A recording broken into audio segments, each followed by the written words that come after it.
dinner. We're back here with Tom Hanks.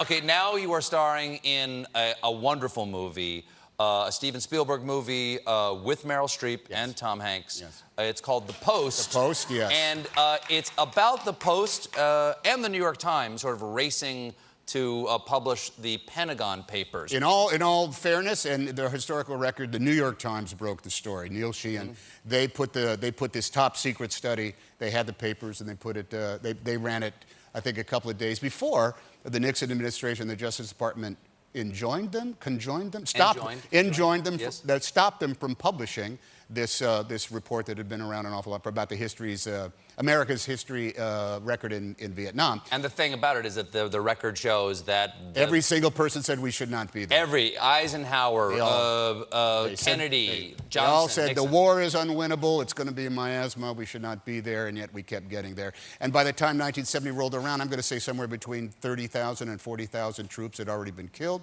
Never mind countless, many of the Vietnamese. And it hadn't even been.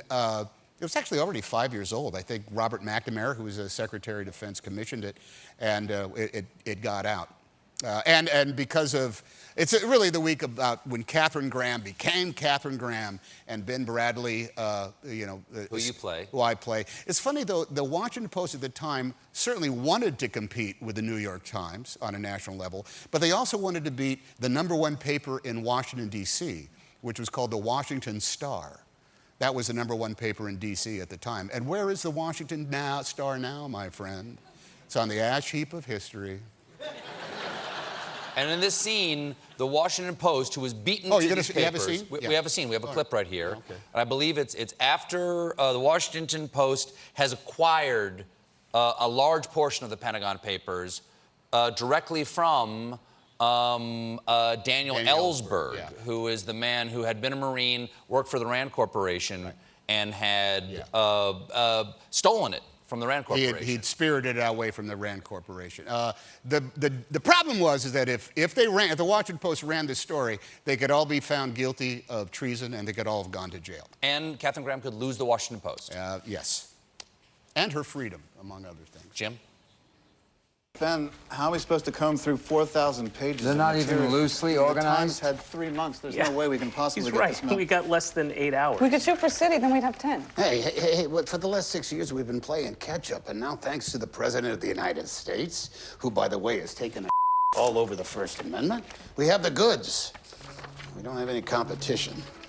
There's dozens of stories in here. The Times has barely scratched the surface. We have 10 hours till the deadline, so we dig in. We dig in. He was like a model of a newsman. He was like a model of a newsman, like a lot of... Oh, he lived and died for it. Ben Bradley was fabulous. He said, there's this great, I watched all sorts of... Actually, I met the man. I had dinner and drinks with him, and he was just like that. He spoke his accent.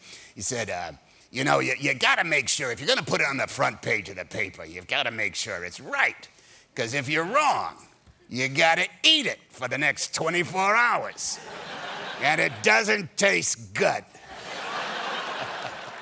You know, a lot of people trust you. And it's true. And one of the people who trust you is your co-star, Meryl Streep, who this morning in a buzz-free interview... Can I just say, you mean Meryl High Maintenance Streep? Oh, really? Oh, really? Yeah. Diva? Look, the shoes alone, man, the big deal. No M&Ms in her dressing room? I am so joking. She's fab. You know what's scary about Meryl? She comes in and does it just like everybody else does, you know? Well, you're expecting French horns before she enters the stage. Sure. You expect a guy in livery to come out, ladies and gentlemen, the actress known as Meryl Streep. And then she got these little flags hanging down. And she comes in and she waves to the crew the way the royals used to, you know. She doesn't go like this. She kind of like waves like, hello, hello, hello. Shall we run the scene? Shall we run the scene? She was mad at me because I didn't tell her that Stephen doesn't rehearse. And the first... Spielberg doesn't rehearse? He doesn't rehearse. What? Why? He just wants to...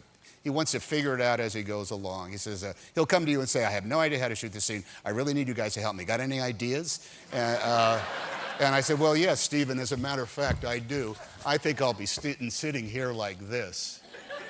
And I'll do the whole scene. No, he's a very he's almost like a guerrilla filmmaker. He's got this. He has the set, he has the space, and he wants to fill it up with something that he hasn't imagined before. I don't mean to think that he's not prepared. He's the most prepared man in the world. But he's looking for us in the cast. By the way, Bob Odenkirk, Carrie Coon, a murderer's row. Incredible. Fantastic. But everybody, you know, if you're working on a Spielberg film, like, you know, everybody's good. And they show up, he's not going to hire somebody who's not good. And then when you show up, you all go like, we got to be good. It's Mr. Spielberg. Well, in fact, what he does this amazing thing where there's a guy whose job, according that he knows it, he's going to deliver a shoebox, and he's going to say, I think I have something. That's all. That's the only line he has in the script. Yep. I think I have something. Well, the fellow that did it, we thought we were doing a scene about us, the cast, talking about putting the paper together. We thought it was all about us. And then we started shooting, and he said, Stephen said, okay, you guys are just going to be over in your office, and you'll be saying your lines there. And we think, well, they'll cover us and get big close-ups of me, and, you know, Bob Odenkirk will be Hood. Yeah.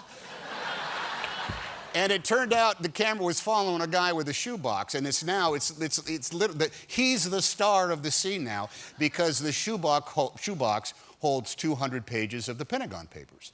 And this is what we've been waiting for. So I thought the scene was about Ben Bradley. And it was instead Guy with Shoebox. Yeah. But that's what he does. You think you're just a guy in a movie, and next thing you know, Stephen will say, here's what I want you to do. And it turns out to be a great, I wish I knew the guy's name, but I don't learn anybody's names. Yeah, of course not. In the course of movies. Can't. It's all Skipper and Cubby and Captain and hey, Bozolio, good to see you. Yeah. And if I don't know their names, it's always there you are. There you are.